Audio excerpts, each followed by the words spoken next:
agradecido de Dios por sus tremendas misericordias, las cuales ha tenido en nuestra vida.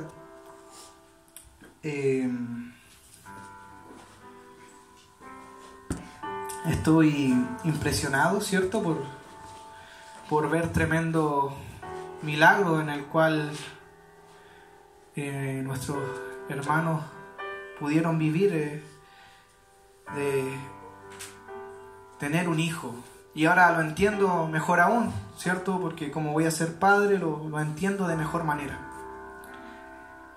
Y eso me recuerda a un texto que está en el libro de Hebreos 11:11, que no es la palabra, pero vamos a verlo por un breve momento. Todos conocemos Hebreos 11, ¿cierto? Que habla acerca de la fe de los patriarcas. Amén. O la fe de los hombres, la cual habla el libro de Génesis. Una fe extraordinaria que es digna de admirar. De hecho, cuando finaliza cuando está a punto de finalizar el texto de Hebreos 11, dice: hombres de los cuales el mundo no era digno. Y eso me parece extraordinario. Y también dice en una parte que Dios no se avergonzaba de llamarse su Dios. Entonces también dice la Biblia que sin fe es imposible agradar a Dios. Por lo cual me dice que yo, para poder agradar a Dios, tengo que tener fe. Amén. Y si para que Dios no se avergüence de mí, yo tengo que tener fe. Porque Jesucristo también lo dijo: el que se avergonzare de mí, yo me avergonzaré de él. Amén. Entonces esa es la fe que tenemos en Cristo Jesús. Creemos en Él a ojos cerrados, creemos en Él sin haberle visto. Entonces el texto en Hebreos 11:11 dice así: por la fe también la misma Sara, siendo estéril, recibió fuerza para concebir, y dio a luz aún fuera del tiempo de la edad, porque creyó que era fiel quien lo había prometido. Por lo cual también de uno, y ese ya casi muerto, salieron como las estrellas del cielo en multitud, y como la arena innumerable que está a la orilla del mar. Aquí me impresiona, la fe de Sara me impresiona. Amén. Porque hay un mal concepto de fe en la iglesia cristiana muchas veces. El concepto de fe a veces es esto: si tú quieres una casa, por si acaso no está mal quererla, si tú quieres una casa, tienes que creerlo, declararlo, y va a acontecer. Y eso no es así. Cuando el apóstol Pablo dice: ¿qué es? Pues la fe, certeza de lo que se espera, convicción de lo que no se ve, se refiere solo a ese ser invisible llamado Dios. No a la casa invisible que no se ve, no al auto invisible que no se ve, no al hijo invisible que no se ve, sino al Dios invisible que no se ve. La fe, amado, es creer ciegamente en la perfecta voluntad de Dios. Esa es la fe la cual agrada a Dios. De repente dice: ¿por qué no me resultó esto si yo tenía tanta fe que iba a resultar? Es que si no era la voluntad de Dios, aunque tú hubieses tenido toda la fe del mundo, no va a resultar. Amén. Porque Dios, si hay algo que quiere, es que andemos en su voluntad. Amén. Entonces Sara, ¿cierto? Dios le prometió a Abraham y le prometió a ella un hijo. Y aquí el texto de Hebreos me dice, ¿cierto? Hebreos 11:11 me dice: por la fe también la misma Sara, siendo estéril, recibió fuerza para concebir y dio a luz aún fuera del tiempo de edad. Eran aproximadamente de la edad de 90 años, muy viejos. Y acá está lo interesante. Sara dudó de sí misma, obviamente. De hecho, no es malo que dudes de ti. Esto no es como el mensaje, ¿cierto?, humano, que dice: tienes que creer en ti. Tú tienes la fuerza, tú tienes el poder. No, el cristianismo te habla y te dice todo lo contrario. Amén. Tú no tienes que creer en ti. Amén. Tú no tienes que creer en tus fuerzas. Es más, dice un proverbio, si no mal recuerdo, no, apóyate de Jehová de todo tu corazón y no te fíes de tu propia prudencia. Por lo cual tú no tienes que creer en ti. Es más, tus capacidades no son límite para que Dios haga algo en tu vida. Amén. Por eso la Biblia dice, ¿cierto? En el libro de Hebreos, ¿cierto? Recibió fuerza para concebir y dio a luz aún fuera del tiempo de edad, porque creyó que era fiel quien lo había prometido. Amén. Sara tenía todo en contra. Ya eran viejos. Su esposo era viejo, ella era vieja. Pero sin embargo, ¿por qué siguió creyendo que iba a tener un hijo? Porque poderoso era aquel que lo prometía. Amén. Gloria a Dios. Por lo cual sus capacidades no fueron impedimento. Ni su estado físico, ni anímico, ni de salud. Amén. Y si tú quieres recibir un milagro de Dios, ¿cierto? Primero asegúrate de que ese milagro esté dentro de su perfecta voluntad. Amén. Porque esa es la fe. Amén. La fe es creer que lo que Dios va a hacer el día de mañana va a ser bueno. Amén. Sea malo para ti o sea bueno para ti, por cuanto es de Dios, es bueno. Amén. El apóstol en un texto dice: por tanto nos gloriamos también en las tribulaciones, sabiendo que la tribulación produce paciencia, y la paciencia prueba, y la prueba esperanza. Y la esperanza no avergüenza, porque el amor de Dios ha sido derramado en nuestros corazones por el Espíritu Santo que nos fue dado. Entonces tú te preguntas y vas al tiempo atrás, y cuando ellos hablaban de tribulaciones, no hablaban de problemas domésticos, sino que hablaban de cárceles, hablaban de muertes, hablaban de hambre, hablaban de angustia. Y tú te preguntas, ¿de dónde salía esa fuerza para gloriarse, alegrarse en el momento de tribulación? Es que su fe estaba puesta en Dios. Amén. Gloria a Dios. Si hay algo lo cual nosotros deberíamos conseguir como cristianos, y yo en lo personal no lo he conseguido, es lograr andar en la voluntad perfecta de Dios. Amén. Porque eso quita el temor del mañana. Amén. Gloria a Dios. Porque hoy día Dios me está bendiciendo con un hogar, pero no sé lo que va a pasar mañana. Y me aterra si pasara algo malo, pero si mi confianza estuviera 100% puesta en Dios, andaría tranquilo. Porque sé que todo lo que Él va a hacer para cumplir una promesa, que es la única promesa que me hizo, que yo alcance la santidad. Amén. Gloria a Dios. Que yo alcance la santidad. Y estábamos hablando de milagros hace un momento atrás. Yo te voy a hablar hoy día del mayor milagro que existe. Hoy día quiero tocar el mayor milagro del cual podemos hablar, y es el nuevo nacimiento. Amén. El nuevo nacimiento es el milagro el cual tú no te puedes explicar de ni un punto de vista. ¿Cómo te puedes preguntar tú, cierto? Yo, por ejemplo, tengo 20 años, no los cumplí hace mucho. Y antiguamente en mi vida pasada no suelo hablar de esto porque no me enorgullece, me avergüenza mucho, pero hoy día voy a hablarlo. ¿Cómo te puedes explicar, cierto, que un joven que vive en el mundo, que le gusta todo lo que hay en el mundo, que fuma marihuana, que bebe licor, que le gusta estar con sus amigos, y que todo el sentido de su vida solamente es perder el tiempo? Alguien que totalmente ajeno y lejos de Dios, sin importar lo que un ser invisible del cielo esperaba de él. ¿Cómo te explicas que eso se transforme a un hombre que hoy día lo único que le importa es estar bajo la voluntad del Creador? Amado, eso es el mayor milagro Amén. que puede haber en la vida de un hombre. Amén. Sí, Señor. Creer en Cristo es el mayor milagro que puede haber en la vida de un hombre. Amén. Es que solamente algo sobrenatural te puede hacer creer en un Dios de una cultura que no es tuya, en un maestro, en un Mesías que es de otra nacionalidad tuya, que no es de tu tiempo, sino que es de 2000 años atrás, muerto en una cruz, y para que tú creas que Él resucitó de entre los muertos, eso es solamente un milagro. Amén. ¿Y cómo se llama ese milagro en el cual todos los cristianos que hemos nacido de nuevo estamos viviendo, que nos ves aquí frente a la cámara adorando, que damos nuestro tiempo a Dios, que intentamos de alguna manera u otra agradar a Dios? Ese milagro se llama nuevo nacimiento. Amén. Gloria a Dios. No es fanatismo. Amén. Porque yo no toda mi vida fui cristiano, mi familia tampoco.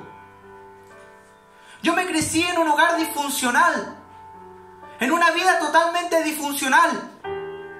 Fue un niño que no conoció lo que es estar en un colegio estable, no conoció lo que es tener una economía estable hasta la edad de 12 años. Y no tenía idea de quién era Dios. Pero sin embargo, un día, y realmente conocí a Dios a la edad de 16 años, y me doy cuenta que me empiezo a enamorar de algo que no puedo ver.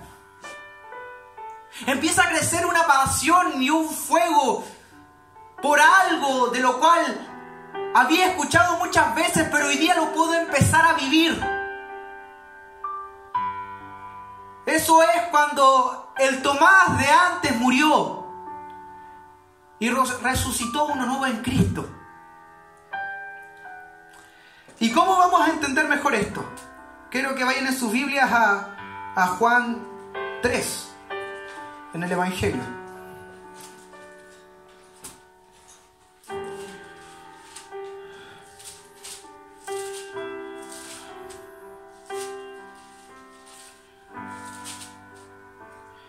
Y yo creo que este texto todos lo conocen. Y hoy día vamos a hacer una síntesis, una explicación profunda de este texto. Y es más, no nos vamos a salir de este texto. Y en Juan 3,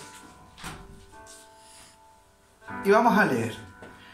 Había un hombre de los fariseos que se llamaba Nicodemo, un principal entre los judíos.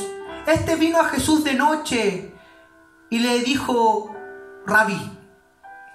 Paremos ahí un poco. ¿Sabes lo que me gusta?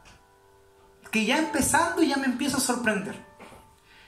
Este tal Nicodemo, si tú no sabías, era un fariseo.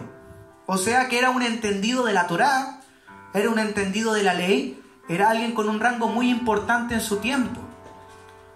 Y sin embargo me sorprende que un hombre con tal cargo, ¿cierto?, y con tal respeto en su época, se dirija hacia un campesino nacido en Galilea, hijo de padres campesinos pero con buen apellido, y se acerca a él y le diga: Rabí, maestro, excelencia. Que un hombre tan entendido como él vaya a pedir consejo de un hombre que fue carpintero en el Valle de Nazaret. Eso ya de partida me sorprende. Sabemos que has venido de Dios. Y aquí quiero que, y esto es clave, sabemos que has venido de Dios como maestro, porque nadie puede hacer estas señales que tú haces si no está Dios con él. Respondió Jesús y le dijo: de cierto te digo, que el que no naciere de nuevo no puede ver el reino de Dios. ¿Y dónde está el error que cometió Nicodemo? Fue el siguiente: sabemos que has venido de Dios, hasta ahí excelente, como maestro, porque nadie puede hacer estas señales que tú haces. Y le dijo: de cierto te digo, que el que no naciere de nuevo no puede ver el reino de Dios. O sea, Nicodemo no le alcanzó a decir nada más cuando Jesús ya le confrontó y le dijo: de cierto te digo, que el que no naciere de nuevo no puede ver el reino de Dios. Yo creo que Nicodemo quedó así, ¿cierto? O sea, Nicodemo no le alcanzó ni a preguntar nada cuando Jesús ya le confrontó.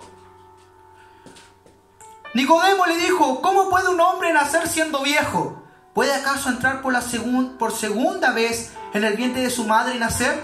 Respondió Jesús: de cierto te digo, que el que no naciere de agua y del Espíritu no es nacido de la carne. Es nacido de la carne, carne es. Y lo que es nacido del Espíritu, Espíritu es. No te maravilles que te dije, os es necesario nacer de nuevo. ¿Y qué es lo que quiero que entiendas? Nicodemo se acercó a Jesús y le dijo: Rabí, ¿sabes qué? Sabemos que has venido de parte de Dios como maestro. Y es verdad, y eso era la impresión que tenían estos hombres en ese tiempo de Jesús, que era un maestro, que era un hombre muy usado por Dios, que hacía cosas en el nombre de Dios, pero sin embargo igual le causaba o le saltaba la duda porque este tal Rabí se hacía llamar el Mesías. Y eso a ellos ya les alarmaba. Entonces Nicodemo fue a confrontar a Jesús en ese momento. ¿Sabes cuál fue la intención del corazón de Nicodemo? Ir a confrontar a Jesús, porque le dijo: sabemos que has venido de parte de Dios, pero como maestro, cuando Jesús ya se había anunciado como el Mesías tiempo atrás. Entonces por eso le dijo: de cierto te digo que el que no naciere de nuevo no podrá ver el reino de los cielos. Y este hombre no entendió, porque de verdad entender a Jesús era muy difícil. Y se pregunta: ¿pero cómo? En su raciocinio dijo: ¿pero cómo? Yo siendo un hombre viejo, ¿podré entrar al vientre de mi madre y nacer de nuevo? Y ahí Jesús le dice: el que no naciere de agua y de espíritu. Y aquí está hablando, amado, acerca de Nicodemo. Era un hombre con buen testimonio entre los judíos. Nicodemo era un hombre que cumplía la ley al pie de la letra. Y te voy a explicar lo que Jesús le quiso decir. Jesús le quiso decir a Nicodemo en ese momento: ¿sabes qué, Nicodemo? Yo algún día voy a morir. Y van a haber muchas suposiciones de lo que pasó con mi cuerpo. Y ese día que yo muera, cualquiera que crea en mi resurrección de los muertos y se bautice en mi nombre, va a ser perseguido, va a ser apedreado y va a ser echado de Jerusalén. Entonces Jesús le dijo a Nicodemo: Nicodemo, ¿cuál es la única manera que tú puedas ver el reino de los cielos? Es que el día que yo muera y que se esté hablando de mi resurrección, tú seas capaz y tengas el coraje y la valentía que a los ojos de todo Jerusalén, delante de todos los testigos, vayas a las aguas y te bautices en mi nombre. Y que renuncies a años de cultura, y que renuncies a años de estudio, y que des por basura todo lo aprendido en el Sanedrín, y aceptes lo nuevo, que es el pacto en mi sangre. ¿Sabes lo que le quiso decir a Jesús a Nicodemo? ¿Sabes qué, Nicodemo? A ti te va a ser muy difícil entrar al reino de los cielos, porque Jesús ya conocía la intención de su corazón. En el momento que dijo: has venido de Dios, pero como maestro, Nicodemo le quería preguntar: ¿quién eres tú, Jesús? A ver, ¿quién eres?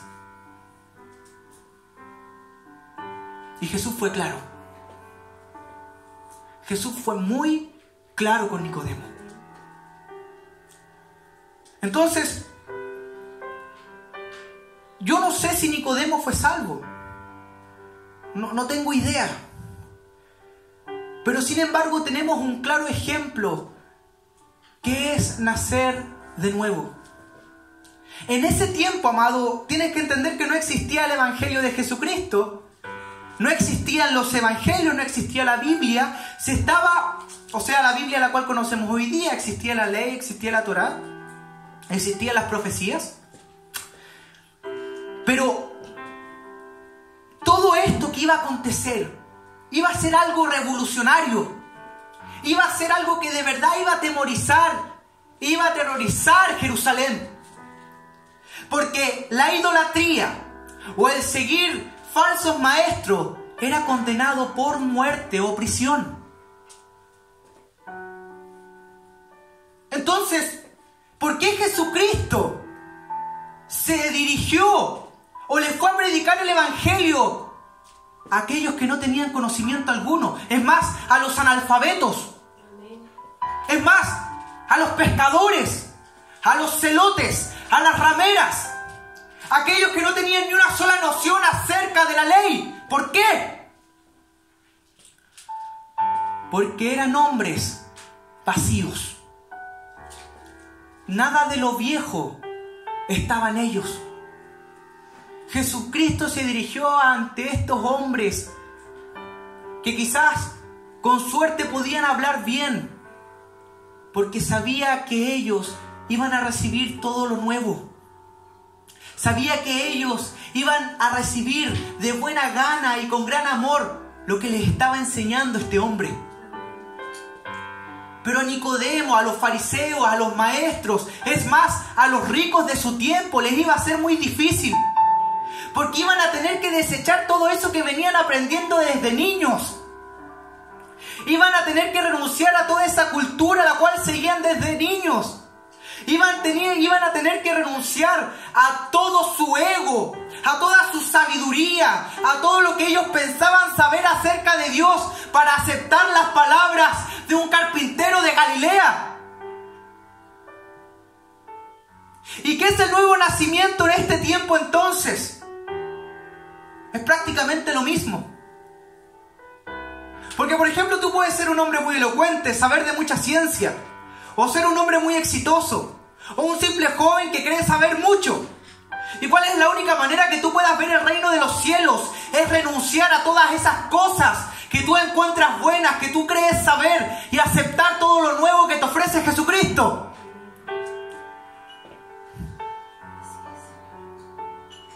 Eso es el nuevo nacimiento. Tomar todo lo del mundo, todo lo que conseguiste hasta el momento que escuchaste a Jesús, renunciar a aquello y aceptar todo lo que viene por delante.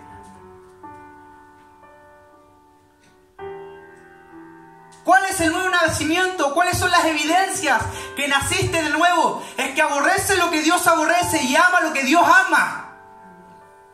Que ya tus prioridades no son las mismas. Que ya todo eso, aquello que sabías saber, lo desechaste para llenarte de lo que habló el Maestro, para llenarte de lo que hablaron los apóstoles. Y que hoy día tu único conocimiento y sabiduría se basa en una sola cosa, y tu verdad absoluta está en una sola cosa, la palabra de Dios.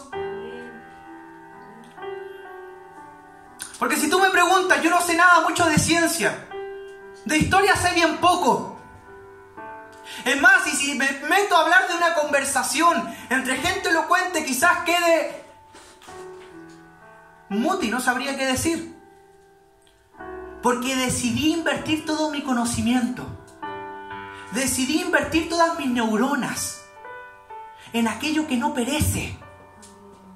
Porque la medicina va a perecer, porque la ingeniería va a perecer, esos grandes puentes van a caer, no va a quedar piedra sobre piedra. Pero las palabras dichas en este libro van a permanecer para siempre. Por lo cual, todo mi conocimiento, toda mi memoria, todo lo que yo puedo dar, lo quiero invertir en lo que en verdad vale, en el Espíritu. Porque de cierto te digo que las obras de la carne van a perecer. ¿Y por qué? Porque así como la carne perece, las obras de la carne van a perecer con ella, sean buenas o sean malas. Pero si las obras son en el Espíritu, así como el Espíritu permanece para siempre, amado, las obras del Espíritu van a permanecer para siempre. Entonces, en ti ya no, nacido de nuevo, estoy hablando, en ti ya no entra ese versículo que dice Isaías, porque las justicias del hombre son como trapos de inmundicia delante de Dios.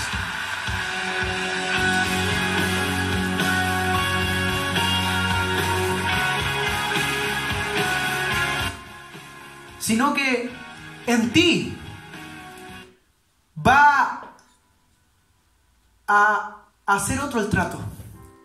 Por cuanto tus obras son el Espíritu, la Biblia dice que se va a hacer un libro de memoria acerca de ti.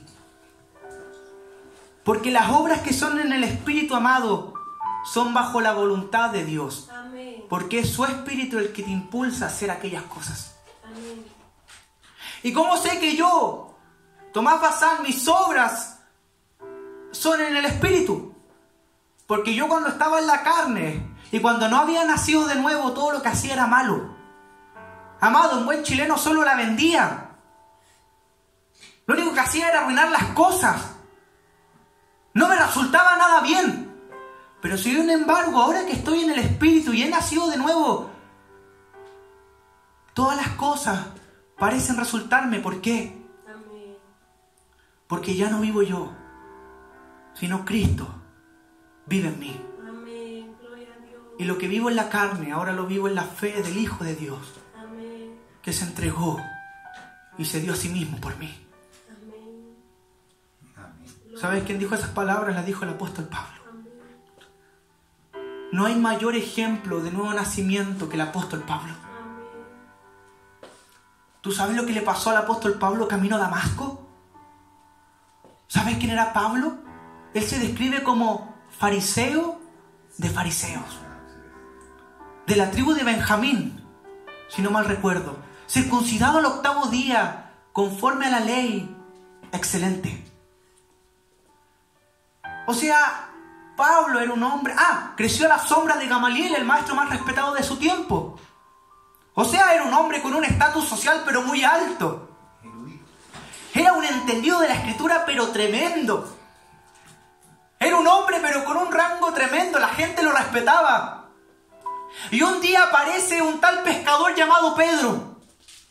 Sí, un hombre vulgar, un hombre sin letra. Uno que tiempo atrás estoy seguro que andaba repartiendo puños con otros pescadores. Y andaba un tal publicano también por ahí. Y decía, ¿cómo estos...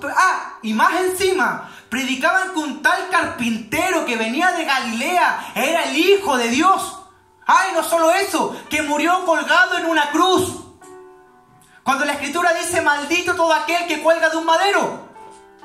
Entonces este hombre le entró el celo y dijo, ¿sabes qué? Estos no pueden seguir hablando cosas que no son. Voy a ir ahora donde el sacerdote y voy a pedir cartas para perseguirlos y para que se acabe toda esta blasfemia. ¿Sabes qué? El apóstol Pablo odiaba a Jesucristo. El apóstol Pablo ni siquiera estaba en contra de los que predicaban a Cristo. Porque estoy seguro que si ellos se hubiesen arrepentido y hubiesen dicho, ¿sabes qué, Pablo? Tienes razón, me equivoqué, me fui por mal camino. Bueno, venga. La persecución de Pablo no era contra la iglesia en sí. La persecución de Pablo era ante ese hombre que murió colgado de un madero. Era ante las palabras de ese hombre. El apóstol Pablo no soportaba oír de Jesucristo. Porque confrontaba todo lo que había él estudiado. Porque confrontaba todo lo que él había aprendido. Confrontaba toda su cultura. Confrontaba su propio ego. Amén. Pero sin embargo, cuando fue detrás de los cristianos, llegó a camino a Damasco y se encontró con algo que yo cuando lo leo de verdad se me erizan los pelos y me pongo a llorar. Cuando llegó a Damasco, se presentó ese carpintero de Galilea, predicado por pescadores analfabetos, resucitado, en forma celestial, vestido de nuevas ropas. Y escuchó más encima una voz en hebreo, el idioma que hablaban los excelentes de su tiempo.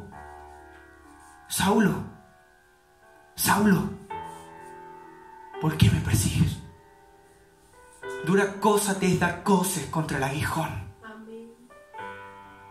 Y él inmediatamente dijo, ¿quién eres? Señor, yo soy Jesús, a quien tú persigues. ¿Sabes con lo que se encontró Pablo camino a Damasco? Se encontró de que todo lo que él había aprendido no servía. Amén. Se encontró que todo lo que él sabía y lo que él pensaba saber de Dios no era así. Se encontró que todo lo que él había cuidado por tantos años era basura y banal.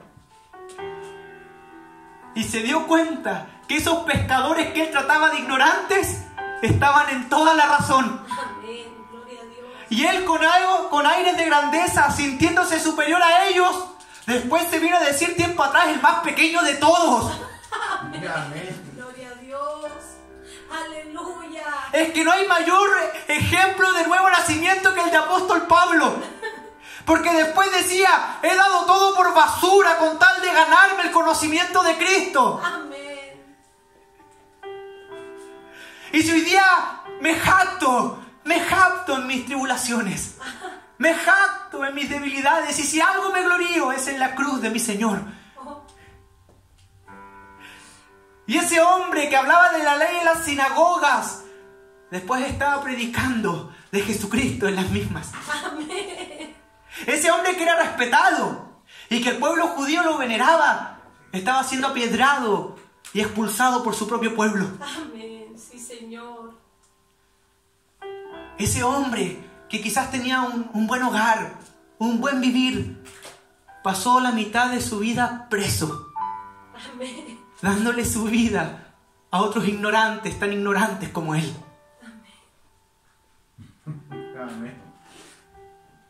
El que se sabía saberlo todo, decidió no saber nada para llenarse del conocimiento de Dios. ¿Sabes lo que es nacer de nuevo? Renunciar a todo lo viejo, amigo. Renunciar a todo lo que tú crees que está bien. Eso que tú piensas que está bien.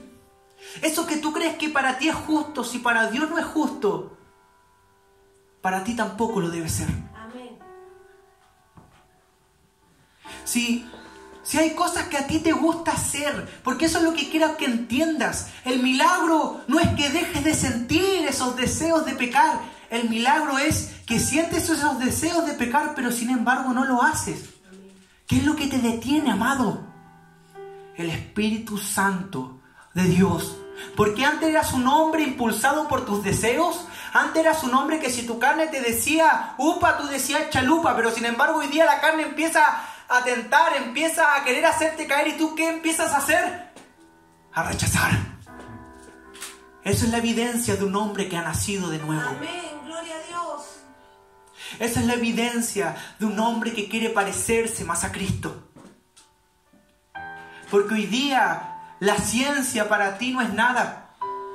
Porque hoy día la filosofía para ti no es nada. Hoy día la razón de tu existencia y tu única convicción y visión clara es de que Jesús es el Hijo de Dios. Amén. Y ya para estar terminando este mensaje, quiero explicarles el versículo 8. Este versículo, han habido muchas interpretaciones acerca de este versículo. Y la otra vez yo estaba leyendo la Escritura y le pregunté a Dios, le dije, ¿sabes qué?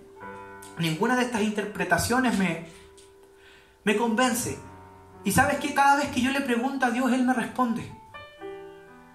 He tenido dudas tremendas en la Escritura y cuando yo le pregunto, Él responde inmediatamente. Y Jesús le dijo a Nicodemo, el viento sopla de donde quiere y oyes su sonido, mas ni sabes de dónde viene ni a dónde va. Así es todo aquel que es nacido del Espíritu. ¿Qué es lo que quiere decir el versículo 8? Es más simple de lo que tú y yo creemos. El viento sopla, ¿cierto? De donde quiere y oyes su sonido, mas ni sabes de dónde viene ni a dónde va. ¿Qué es lo que le estaba diciendo Jesús a Nicodemo? Amado, estas son las características de aquellos que nacen de nuevo. ¿Por qué? En ese tiempo. Porque Jesús era como el viento. Es más, Juan el Bautista era como el viento. Los discípulos eran como el viento. El viento sopla de donde quiere y oye su sonido, mas ni sabe de dónde viene ni a dónde va. Entonces Jesucristo era como el viento, venía de donde quería, hablaba lo que Él quería, predicaba un evangelio, hablaba de cosas que eran similares pero no iguales a lo que hablaban los fariseos, ¿cierto? Mas no sabe ni de dónde viene ni a dónde va. Es que para los fariseos Jesús era como el viento, porque les saltaba esas dudas. Este hombre, vemos señales, vemos que levanta muertos, vemos que sana enfermos, pero sin embargo ¿de dónde viene? ¿Será de Dios o no? Y era la pregunta que había en ellos. Ay, ¿este será de Dios? ¿O será un falso maestro? Siempre estaban con esa pregunta y decían, ¿será o no será? Porque veían sus señales, y así como el texto 8 dice, el viento sopla de donde quiere y oye su sonido. O sea, estos hombres veían sus señales, veían lo que Dios hacía, veían su fama, pero sin embargo, no sabes de dónde viene ni a dónde va. Y era también lo que le pasaba con Juan el Bautista. ¿Este será de Dios o no? Era considerado profeta por el pueblo, pero ¿era de Dios o no? Y después más adelante le pasa también con los discípulos. Porque cuando Pedro y Juan estuvieron delante del concilio, también saltó la misma pregunta y dijeron, estos hombres hablan con denuedo. Estos hombres de verdad levantaron a un cojo con sus manos. ¿Serán de Dios o no serán de Dios? Y después Gamaliel, el maestro de Pablo, ¿cierto? Cuando querían matar a estos hombres, ¿cierto? Él saltó en la defensa y les dijo, varones, ¿saben qué? No lo dijo exactamente así, pero dijo algo parecido. Un día apareció un tal maestro y apareció otro tal, y como no era de Dios, todas las cosas que él hizo desaparecieron. Así que no se preocupen, porque si lo que hablan estos hombres no es de Dios, desaparecerá. Pero si es de Dios, permanecerá. Amén. Y no vaya a ser que estemos peleando Contra Dios. en contra de Dios. Amén. Gloria a Dios. Entonces Gamaliel era uno de esos hombres que veía el viento de donde sopla, pero no sabía a dónde iba ni a dónde va. Eran hombres impredecibles, eran incomprendidos, Amén. no eran entendidos. Y es también lo que pasa hoy día. Hoy día un católico te puede ver y dice, ay, este habla bonito, parece que de verdad conoce a Dios, pero ¿será de Dios o no? Amén. Gloria a Dios. ¿A qué universidad fue? ¿Este de dónde viene? Y la única manera de entender de dónde venimos, Cuando escuchan el sonido. la única manera de entender de dónde somos, es cuando reciben a Jesucristo como su Señor y su Salvador, porque después ellos también se convierten como el viento. Porque créeme que cuando las cosas se ponen feas y cuando empiece quizás la persecución, hay una sola pregunta que se van a hacer todos aquellos que estén persiguiendo a la iglesia: ¿estos serán de Dios o no? Y es la pregunta que se hacen todos cuando escuchan el Evangelio. Amén. ¿Esto será real o no? Porque no importa la dureza que quiera poner el hombre en su corazón, cuando escucha el Evangelio de Jesucristo se hace siempre la misma pregunta: ¿esto es o no es? Amén. Y en esto, hermanos, concluye la palabra para no extenderme más. Somos flamas de Dios. Entonces, una evidencia de que usted es un nacido del Espíritu es como el viento, un incomprendido. El mundo no lo va a entender. Amén. Aquellos que tienen a Cristo no van a saber usted de dónde viene. Es más, el apóstol Pablo dice, ahora que estamos en Cristo, a nadie conocemos en la carne. Es más, aún si conocimos a Cristo en la carne, ya no le conocemos como tal. Aleluya. La evidencia de que usted es nacido del Espíritu de Dios es que empieza a hacer la voluntad perfecta de Dios en su vida. ¿Y cuál es esa? La santificación. Amén. Si usted está buscando la santidad, si usted está luchando contra el pecado, es porque usted es un nacido de nuevo. Amén. Si usted está luchando contra la pornografía, no es un depravado, es un hijo de Dios que está luchando para dejar algo lo cual lo tiene esclavo de años. Amén. Si usted está luchando contra los vicios y contra las drogas, usted quizás siga sintiendo los mismos deseos, usted también quizás quiera consumirlas, pero sin embargo, si se está absteniendo, si está resistiendo, no es su fuerza, es el Espíritu Santo de Dios que lo está llevando por senda y caminos de justicia.